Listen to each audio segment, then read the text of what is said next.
Hi, welcome to the Funding Blueprints Unlocking Startup Success. I'm Cody Goff, and today you're going to learn so many things about how to think about launching your startup straight from a successful founder. You'll learn how to hone in on what you're really trying to do with your startup and how you can be strategic about your niche, as well as the importance of being ready to pivot.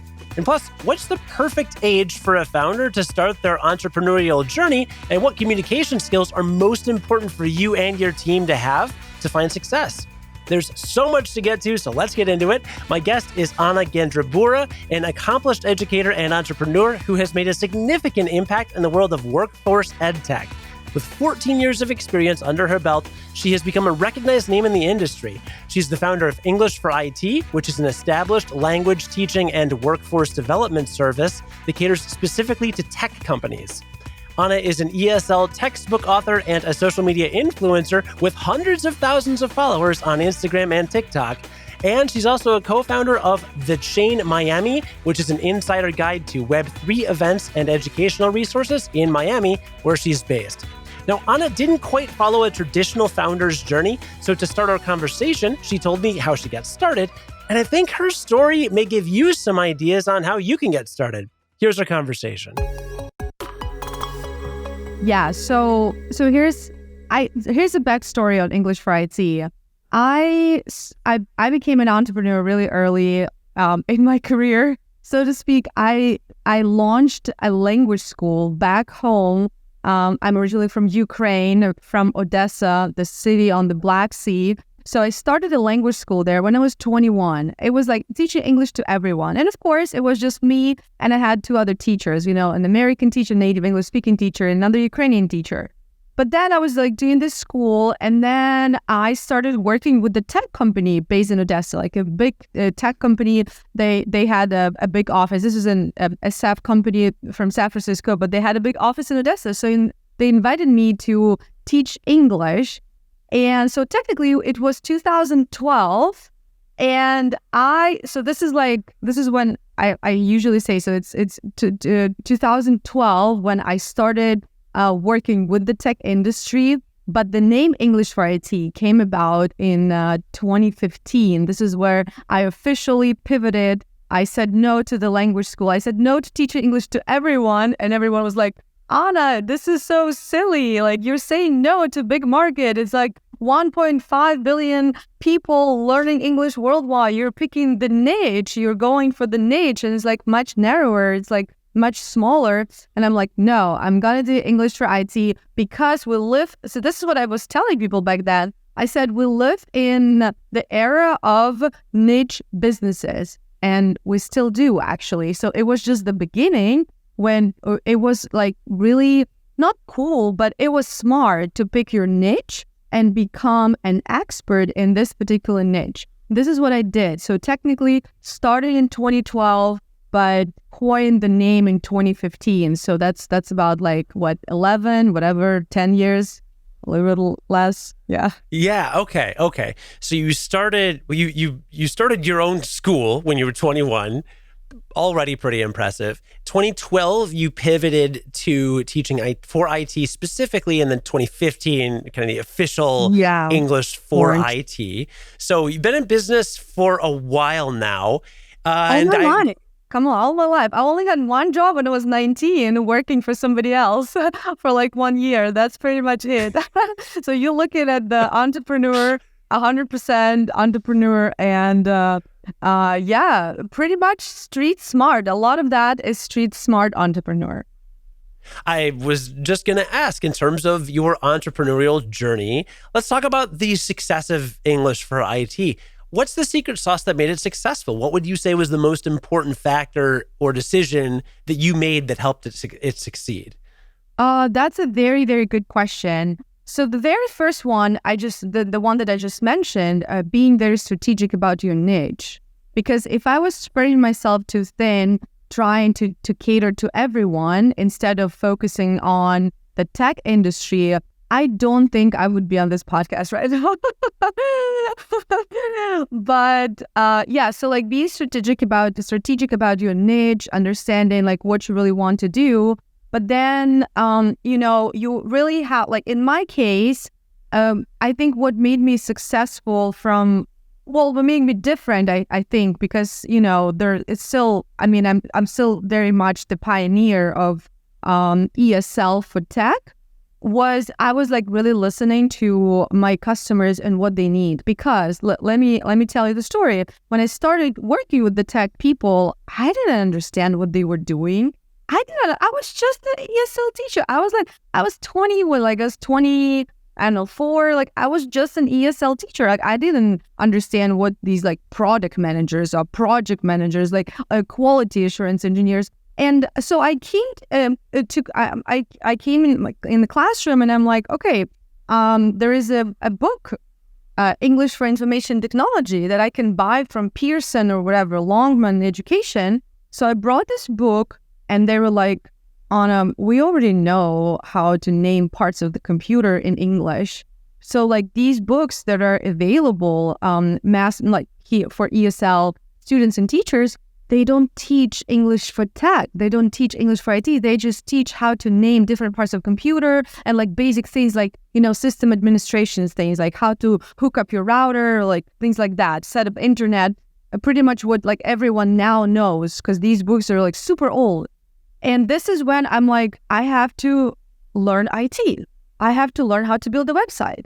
So I went on YouTube and started watching videos on HTML, CSS. So I taught myself how to build a website to understand what these people are actually doing, like, some fundamentals and basics. I would go to multiple meetups, product management, product design, graphic design, and other things. I would just be learning what these people are doing and why they're learning English, because like back then it was a little bit unclear what outsourcing market is, what is the outsourced team, and other things. So I pretty much became a tech professional, like not being a coder, but like I could probably, could do many things, just not code.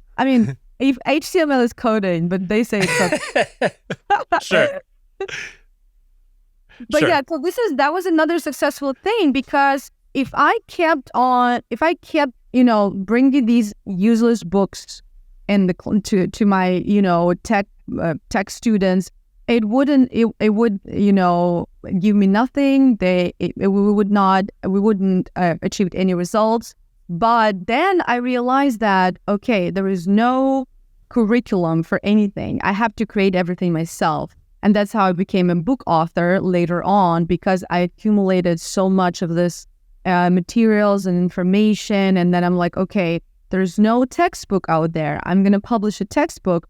And like, I'm going to create online courses, of course, but like, different format. So that was the key for any startup, technically, right? If we're talking about startup, understanding what your customer needs, that's a key, right?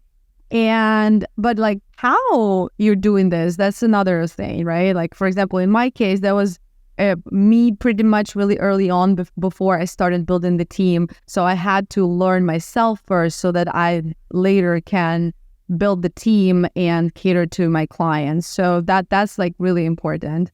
And number 3, just to wrap it up, it's understanding, like, to be like, when you're building a company, when you're building a startup, understanding when you need to pivot is key, really.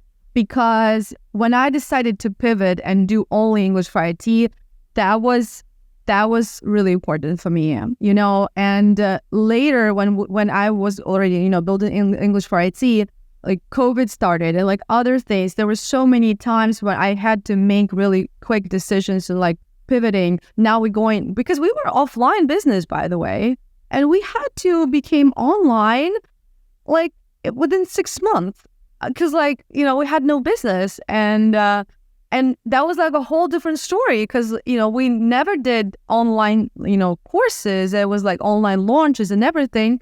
So again, for me as a founder, I had to go down all the learning curve, like, learn so much and pivot, make quick decisions, because a lot of schools like ours, like teaching English and business English, they couldn't make it through COVID, to be honest, because they didn't make the pivot really quickly. So for a startup founder, for startups in general, being ready to pivot is fundamental, because you sometimes need to pivot several times a year.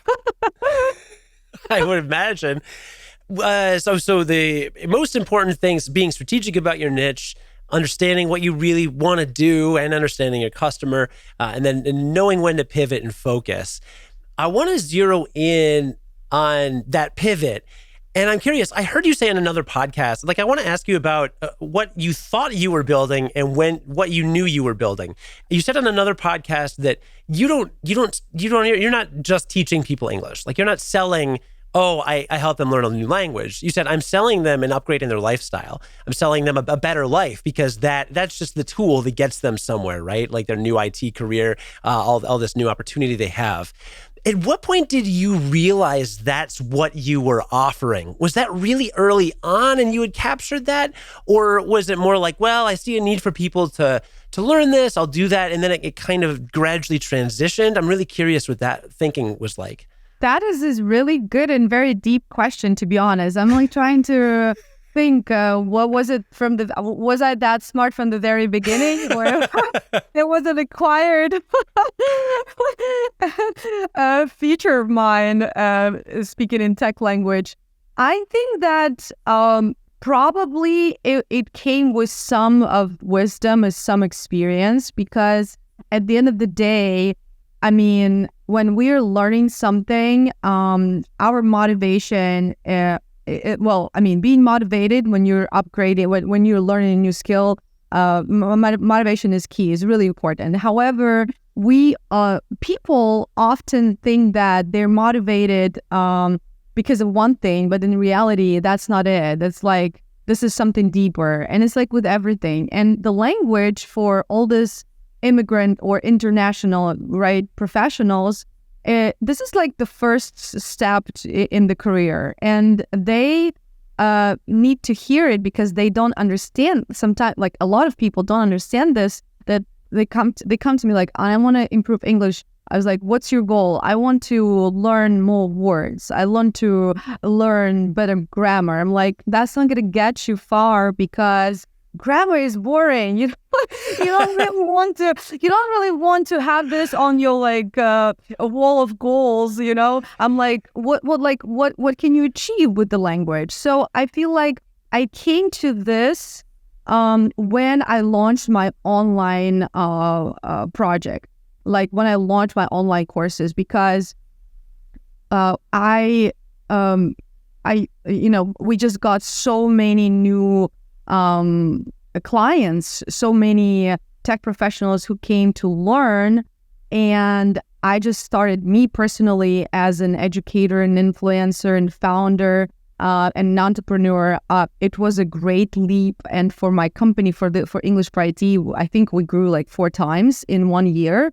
Because we launched our online courses, and I had to create go-to-market strategy where I had to talk to a lot of people, and I was like analyzing even deeper, what are we selling here? Like, why do they want this? And like, of course, English for IT for people is an opportunity to get a promotion, to earn a higher salary, or to negotiate a higher salary. It's an opportunity to relocate. It's an opportunity to get H-1B visa or whatever other visa they want for, work visa, right? And this is technically for, let's say, even, you're a startup founder. For you, it's an opportunity to close your round, right? To fundraise. Like people will see you differently. I remember when I worked as a project manager for an American consultancy, and my boss, it was a really small firm, and they hired me as a project manager. I'm like, guys, I don't have any technical background. I only have, managerial background. And they were like, oh, Anna, don't worry about this. We want you to be the middleman between the client and the development team. And the development team was all international because you are one of us. I'm like, what do you mean I'm one of us? You live in America. I live in Ukraine. What do you mean and what my boss, what he meant, he was like, Anna, you're one of us because you understand not only words that we say, but also between the lines. Like you understand the culture, you understand what we imply by saying certain words. And unlike other people, we need to explain ourselves, right? So they technically hired me for my good English, right? I mean, because I could understand what was happening in the room. If you want an example, actually, Cody, we had this like tricky situation one time, and during our stand-up meeting, CTO was asking for updates. So he turns to Alex, who is Ukrainian, and he's like, Alex, why don't you give us your updates? Alex becomes angry and was like, what do you mean? I always give you my updates. Don't you remember? Yesterday I gave you updates. I'm also ready with my updates today. And the CTO is like lost. Doesn't like, I don't know if you got it. I don't know if you got this. But Alex translated the question literally. Why don't you? Why do you not? He not as a polite request. Not as a polite request. He thought that his CTO is reprimanding, like, I don't know, like giving him a hard time. And everyone was shocked. Everyone was like you, pretty much like, what WTF is going on, you know? Wow. And because I was there, I was like, oh, no, guys, don't worry. Alex, you just, you didn't, get the question right. Like, all is good. It was like, oh my God, what's happening? Well, you see, like, that's what English for IT is about. It's not just about the language. It's about the culture of communication, right? It's about different nuances of cross-cultural communication. This is actually one of my favorite and signature workshops that I love delivering to like both parties, native English speakers, non-native, like any speakers of any language, is cross-cultural differences, effective communication across cultures. When we bring these examples on board and just learn more about how to communicate with people in different cultures. So I have a lot of examples. Your podcast would be 2 hours long. Yeah, no, I love those examples. You basically answered my next question I was going to ask you. I know you've done English and soft skills training, but those simple things like small talk are part of business and maybe overlooked by other organizations. So I think you just already illustrated why that's so important to really get right. So let's talk about like nuts and bolts. You have so much experience and expertise. You've written a textbook. You've learned how to code essentially. Like you've designed these curricula. How have you scaled your knowledge so that English for IT is able to deploy that on a scalable basis? And like what does it look like, I guess, as a customer, as the end user? What are they intaking and how did you feed it to them?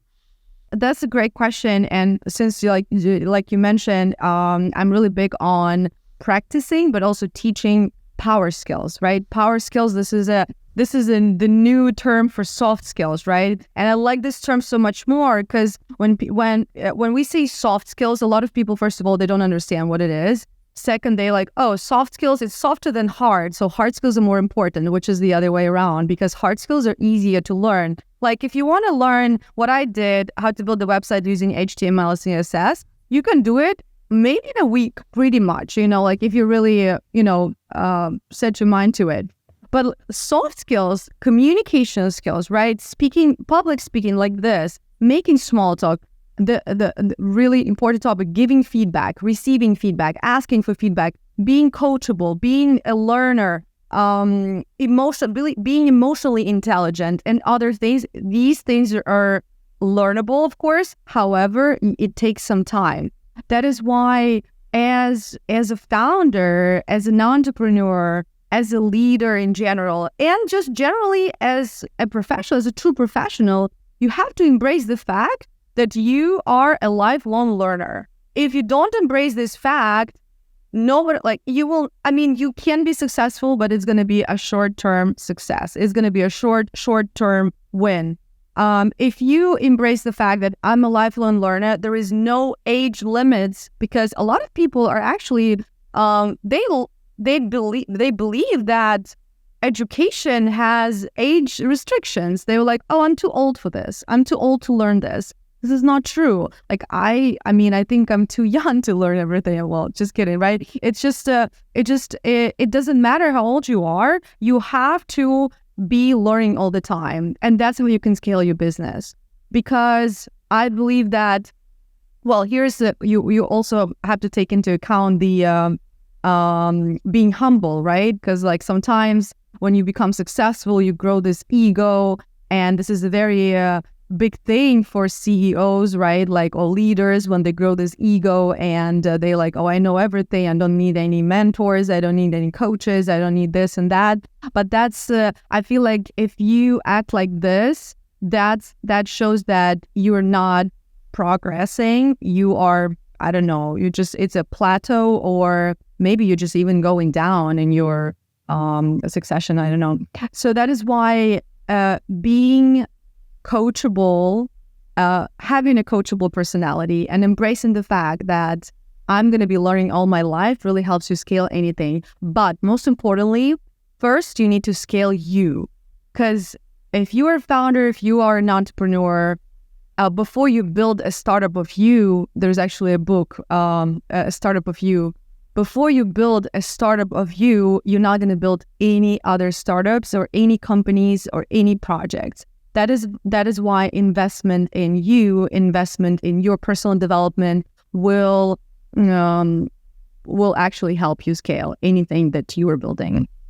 Really well said. You started your entrepreneurial journey at age 21. I don't know a lot of really humble 21-year-olds.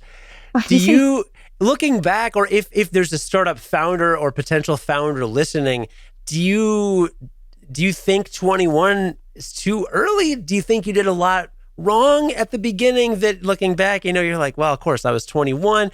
Talk to me a little bit about your involvement at such an early age. I love this. And to be honest, I feel 21 is the perfect age. I think right now, probably even earlier. I know people who started their startups, a project at 18, at the age of 18 or 19. I think the sooner the better. And I will tell you why. The reason why is because you are 100% fearless, 100% fearless. You have no fear. You just do it. You don't think about failure, right? Failure for you is not an option. You're just not afraid of it. Like being older in your 30s, you're not as courageous anymore, right? You're like, okay, what are my peers gonna think about me if I fail and things like that. So when you're super young like that, of course, you don't have all these academic knowledge, you don't have experience, but you can learn it on the go if you are a fast learner, but also if you embrace the fact that you have to learn a lot, and you can reinvent yourself within like a year and be and just grow with your company, like if you are a really, really young founder. But the most important thing is fear, of course. Having these fears of failures and, being judged, I think for people, these are like two fears that prevent you from moving forward and prevent you from being successful and prevent you from starting your own business and company or company. So this is it. Like if you want to start a company and you think what other people are going to think about you, or you're afraid to fail, maybe entrepreneurship is not for you, and it is totally fine. Not everyone has to be an entrepreneur. A lot of people are amazing executives, and all these big companies, they need amazing executives.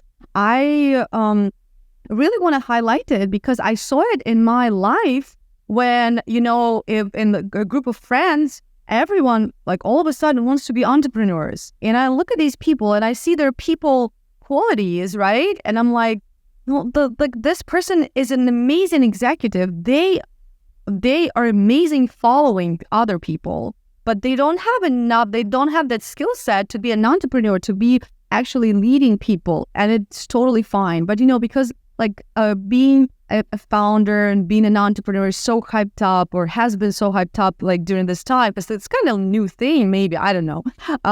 It's like available to everyone, also in the digital world. And I feel like people really have to first look inside and understand what they really want, what they can really do, and what makes them happy. Because what I saw, people started their companies and businesses, and then they're like, it was really hard. They like spend a lot of time, money, and resources, and then it didn't end up like doing anything. So it's really important to understand yourself first. Like I said, answering the previous question, it's all about you first, and then everything else. Love that. Build yourself, then you can build around yourself, and then scale. Hopefully, is the goal. So, who are your clients? I mean, is it individuals, companies? Talk to me about the customer. I'm glad you asked because we actually cater to individuals, like any tech professional with any background, with any job that who doesn't speak English as a first language, right? So who's learning English, so anywhere in the world, technically. And we also cater to tech companies, and this is like a really big thing for us. So this is actually how I started English for IT, because I started providing workforce development training at a tech company in Ukraine, and that's why I say that I have experience in workforce ed tech, right? So because ed tech, technically, this is a very broad, very wide notion here. But workforce, we work with adults, we work with companies. So we technically come on board with the tech company, and we organize, trainings per their request. So it can be language, it can be soft skills, it can be combination. Right. So we have worked with we typically work with companies that outsource, and now tell me who doesn't outsource these days. Right. So it can be like bigger companies, we worked with Snapchat for 5 years because they opened their offices in Ukraine and then in Europe. So we were providing, workforce development training for them. So we work with smaller companies. We also work with startups. For example, the startups would come to us when they usually raise a round and they start hiring, and it gets a little bit crazy on the team because, again, they hire to save costs. They hire workforce from around the globe.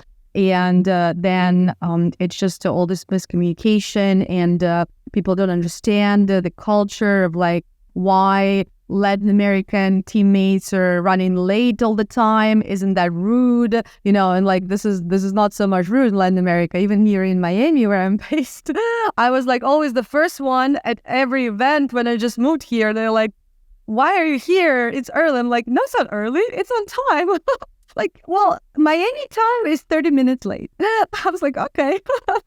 So, right. So technically, this is when startups bring us on board as well. So here we play this role, helping HR if they have an HR. If they don't have an HR manager, we can technically help to build the team on the go there. So, and like I said, pretty much any company that has international workforce is our client. Great answer. A lot of the investors I've talked to and other startup founders talk about the importance of having the right team. So from that point of view, when you're building your team to help scale your knowledge, are you looking more towards people that do translations generally, or tech professionals to help design these programs? What does it take to make sure that your product is actually solving the problems that your clients have? That's a very good question. And we have both. We have people like me, non-technical background, but learned along the way. In general, being a content creator, it doesn't always require you to be an expert in the field, just like a journalist, right? You're writing, let's say I have a friend, he's writing articles for aviation. He's not a pilot. And he's never been but that's his niche. That's me. You're talking about me. I used to be a science journalist, and I couldn't have told you what a neutron star was when I started. Your articles were amazing, right? I did all right. Yeah. So same here. But we also have tech professionals who come to us. You know why they come to us to teach with us? Well, first of all, it's their domain, but their main goal is to improve their social skills to improve their soft skills. Because when you work as a software engineer for a company, right, you're mostly coding, right? But you also want to be able to practice like your presentation skills, dealing with people. And this is why the team that I have now, one of the goals why they joined our team is because they can interact with people and practice their social skills. And I'm really happy because this gives us a really important and practical use case that soft skills are really important for your tech career. Like, these people are not native English speakers. They come to us to work with non-native English speakers because they want to upgrade their soft skills, and to get better in their career. And we have actually one of my teammates has been with us for almost 6 years. And I'm like, wow, this is crazy. But it started off like, I want to just teach speaking clubs for you guys. And so he started back in Ukraine. Now he moved back to the United States.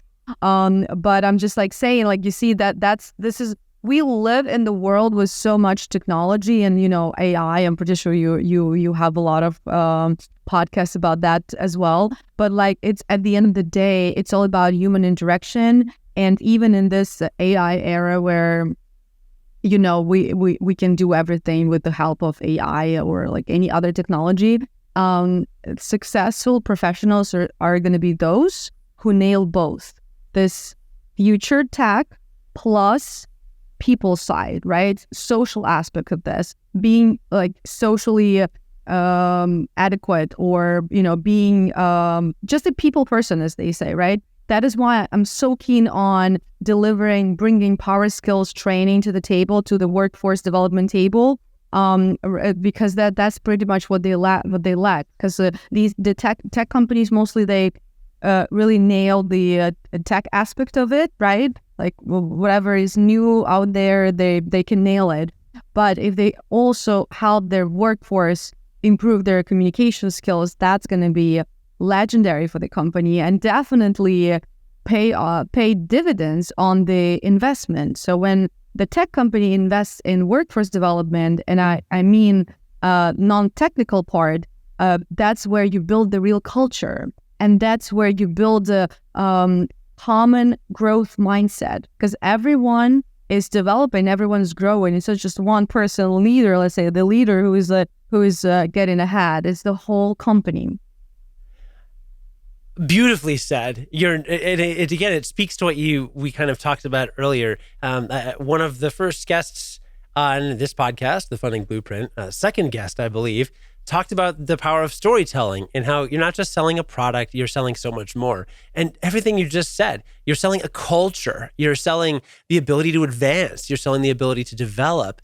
And it sounds like you have a really good handle on all those intangibles that are you're not just selling language learning. I don't mean just language learning, right? Language learning is important, but there is so much more, right? That it gets you to your point. So very well said. And people can learn more about English for IT at englishforit.online is the website. And clearly you're very good at talking about this stuff. You're a great communicator. So it's funny because the day we're recording this podcast, you're dropping the trailer for a new podcast that you're launching. And I'm sure by the time this episode comes out, congratulations. By the time this episode comes out, I'm sure you'll have millions of listeners. So what is the name of that podcast and what's the premise?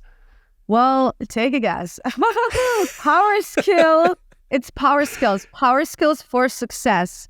Where I'm going to be, it's not going to be only me talking about power skills that are needed to build a successful career in tech. Of course, we're still, in that niche, but I'm also going to invite bright minds. I'm going to invite executives. I'm going to invite founders. I'm going to invite career and life coaches where we talk about developing power skills, what they are, how to do it. Like, for example, we're going to have a podcast on positive intelligence, right?